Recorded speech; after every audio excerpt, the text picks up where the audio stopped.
Coming up on Cedar Valley today, junior and senior music students perform required recitals.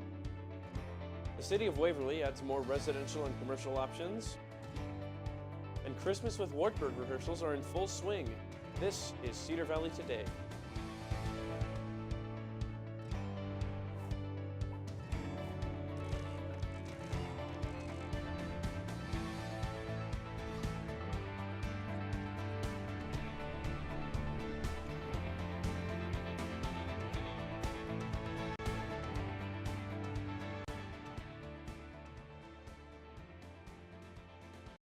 Hello and welcome to Cedar Valley Today. I'm Sam Syed. The Waverly City Council amended a 17-year-old development agreement with the members of former Centennial Oaks Golf Course, now called Prairie Links. The agreement will open roughly 12 acres of land to commercial and residential development.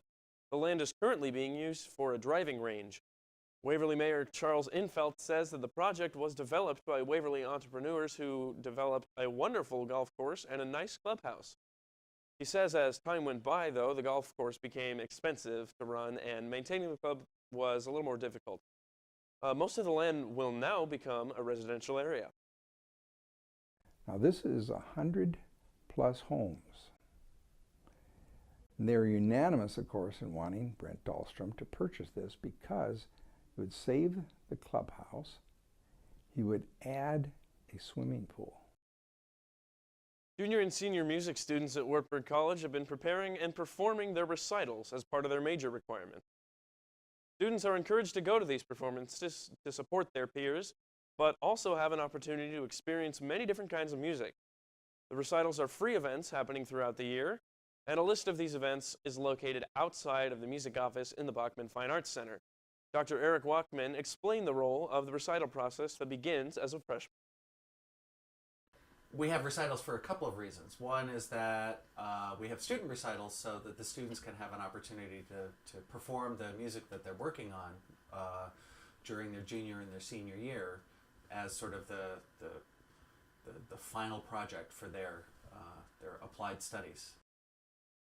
The Waterloo Cedar Falls Symphony String Quartet will present a free concert at the Cedar Falls Community Center tomorrow.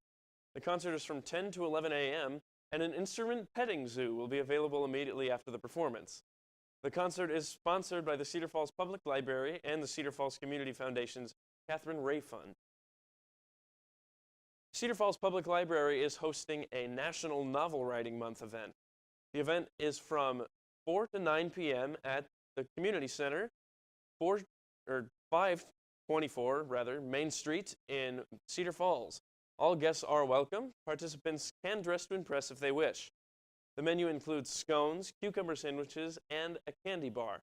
Soft jazz will be played throughout the evening, and a funny presentation will begin at 6 and will go till 7 p.m.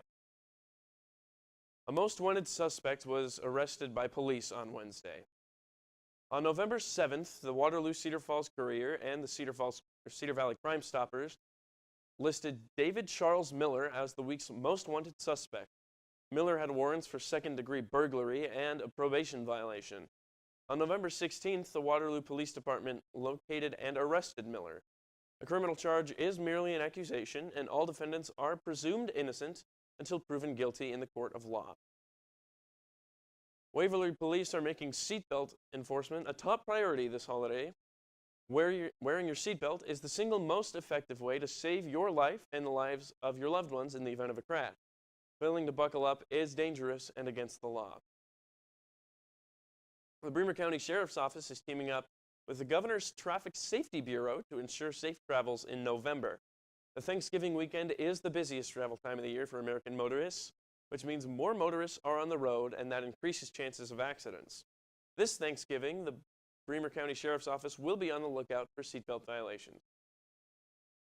When we come back, Cedar Falls and Waterloo are getting in the holiday spirit. Stay with us.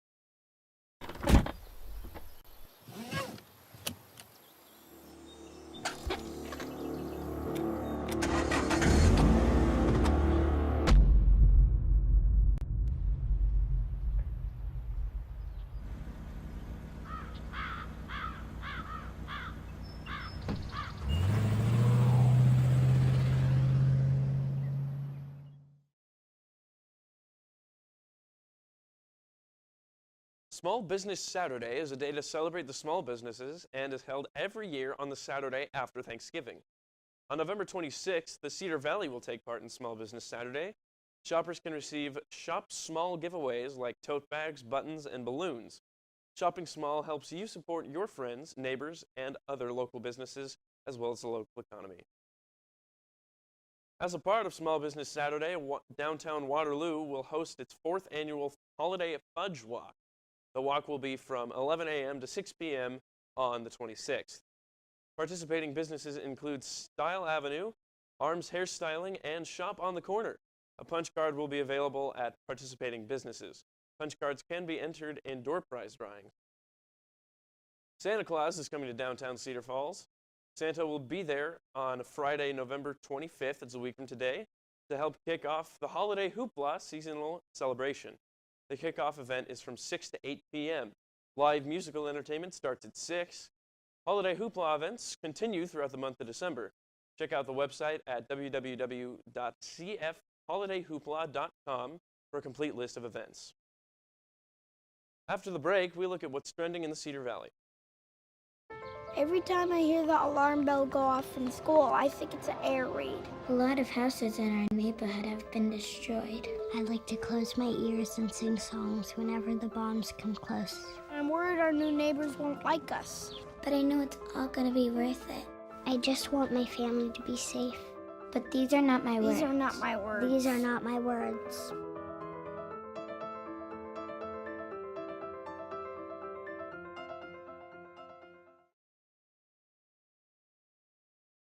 Here's what's trending in the Cedar Valley. Take a look under your bed. Find Aaron stuff Jones under there. continues to make headlines. Here's what's trending in the Cedar Valley. Aaron Jones continues to make headlines for volleyball. It was announced that the Iowa Conference MVP was named an honorable mention for the American Volleyball Coaches Association's All-American team. The junior led the team in kills with 294 through 27 games.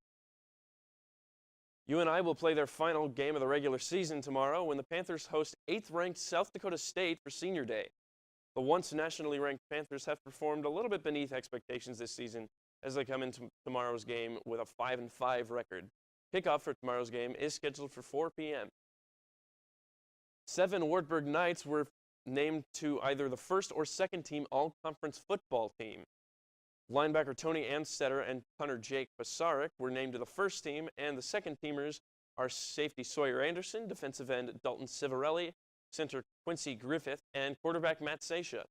Riley Brockway was actually named to the second team twice, both as a receiver and as a kick returner. Congrats, guys. Now let's take a look at your local weather.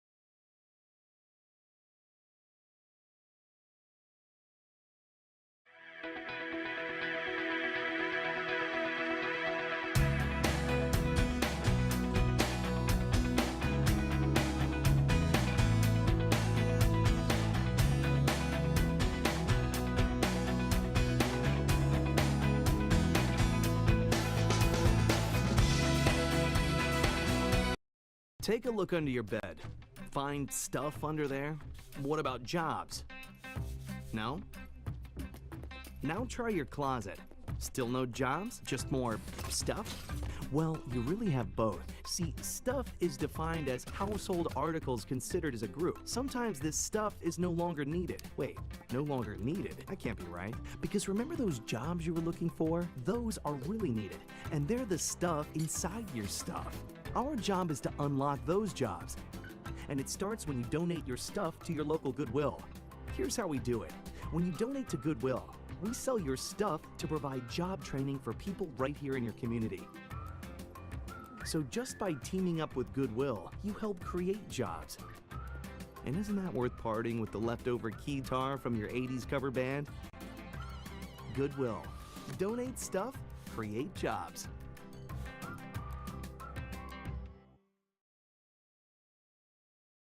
Well, it's that time of year again. Joining me this morning to talk about one of Wartburg's proudest Christmas traditions is the man behind it all, Dr. Lee Nelson. Thanks for joining us. Great to be here. Thanks, Sam.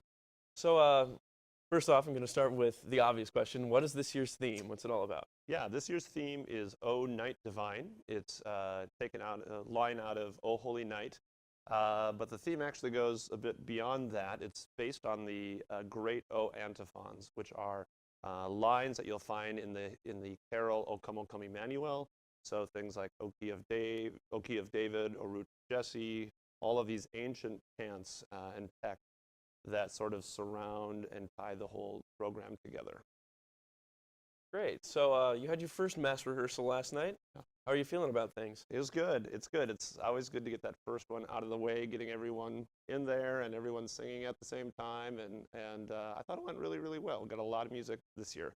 All of the choirs are singing a wide variety of pieces, and perhaps more than ever before. So it's complex music, but the singers are doing great with it.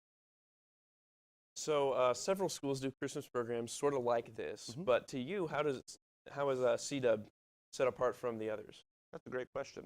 I think it's in many other institutions, the Christmas concert can be more of a concert. Here at Wartburg, we're really looking for this to be an experience or a journey. It's far more than just a performance. We don't take bows at the end. There's no one who stands up and acknowledges all the choirs and all the instrumental groups. We simply let the applause be for the whole experience that we all shared together. The goal is to take the performers and the audience on a journey and look at the Christmas story through a whole different lens. And when you combine it with art and with narration and with the variety of different instrumental and choral ensembles that we have, you get a totally different feel than some of our other institutions. Doesn't make ours better or worse. It just makes ours totally different, I think. So Wartburg obviously has a great mission statement. How do you think this whole program with CDub ties into that? Absolutely. Well, the 4 pillars being, learning and faith and service and leadership. All of those are found here in Christmas with Wartburg. Definitely, we look at the concert experience as a way of serving the community. The leadership found by all the students involved is phenomenal. Obviously, the learning that takes place is exemplary of any great education. And there's a huge faith component. All of their narration is either scripture or liturgical or biblical poetry. So it really takes students of all faiths. It's a very ecumenical program and sort of leads us on a unison journey together through the Christmas story. Great. Well, thanks a lot once again for joining us. Christmas with Wartburg is happening first weekend in December. Get your tickets now. They'll be going fast. We'll be right back.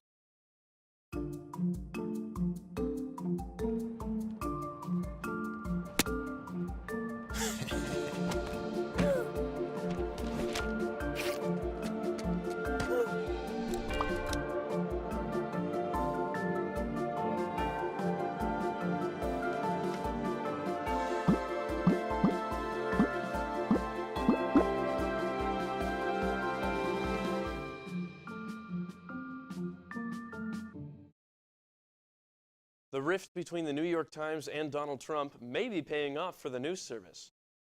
Paid subscriptions are way up across the New York Times print and digital platforms in the weeks since the presidential election. The Times added 41,000 subscriptions, the largest increase there since 2011. In a recent series of tweets, Trump said that the fools at the New York Times were, quote, losing thousands of subscribers, unquote, because of its coverage. The surge is a boom to an organizational set in the recent years with declining advertising revenue and staff reductions. Thanks for joining us this morning. Be sure to follow us on Facebook and Twitter for more content. Here's a quick recap of our top 3 stories. Wartburg's music students are preparing for upcoming recitals. Prairie Links golf course is selling their driving range and changing its use, and Christmas with Wartburg has begun mass rehearsals and is getting into full swing. Well, thanks for watching once again. Another quick poll here. Be sure to follow us on Facebook and Twitter for more content. Have a great day, Cedar Valley.